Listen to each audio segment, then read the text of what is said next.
اعوذ باللہ من الشیطان الرجیم بسم اللہ الرحمن الرحیم حسین منی و انا من الحسین احب اللہ من احب حسینا۔ حسین مجھ سے ہے اور میں حسین سے ہوں، اللہ اس سے محبت کرتا ہے جو حسین سے محبت کرتا ہے۔ ناظرین کرام، سلام علیکم۔ شہید انسانیت کیوز پروگرام کا آج 29واں دن ہے۔ اس میں آپ تمام کو خوش آمدید کہا جاتا ہے۔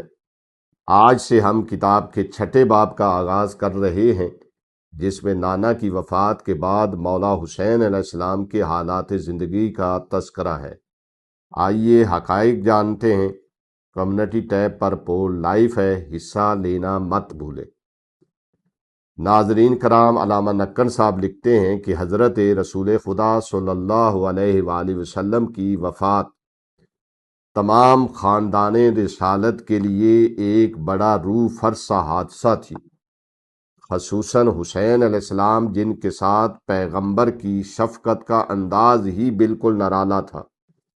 وہ نانا جو انہیں اپنی گود میں لیتے تھے، وہ نانا جو ان کو اپنے سینے پہ لٹاتے تھے، وہ نانا جو ان کو اپنے کندھوں پہ سوار کرتے تھے، آج ان کی آنکھیں چاروں طرف نانا کو ڈھونڈتی تھی، مگر وہ شفیق نانا نظر نہیں آتے تھے۔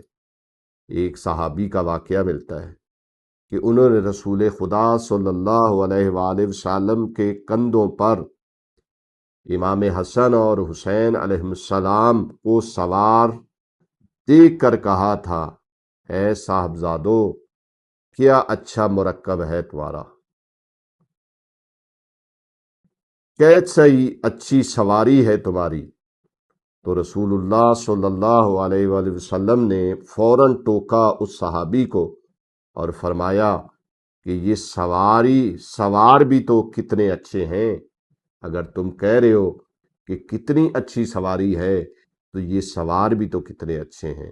مگر افسوس، نانا کی وفات کے بعد وہ ماحول جو ان کے گرد پروانوں کی طرف طواف کرتا تھا یک لخت بدل گیا۔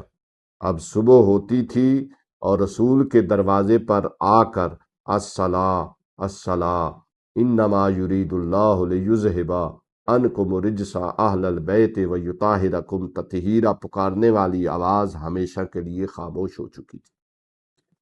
نانا کی جدائی کے بعد چھوٹے سے حسین علیہ السلام پر کیا گزری، آئیے اب چلتے ہیں آج کے سوال کی طرف۔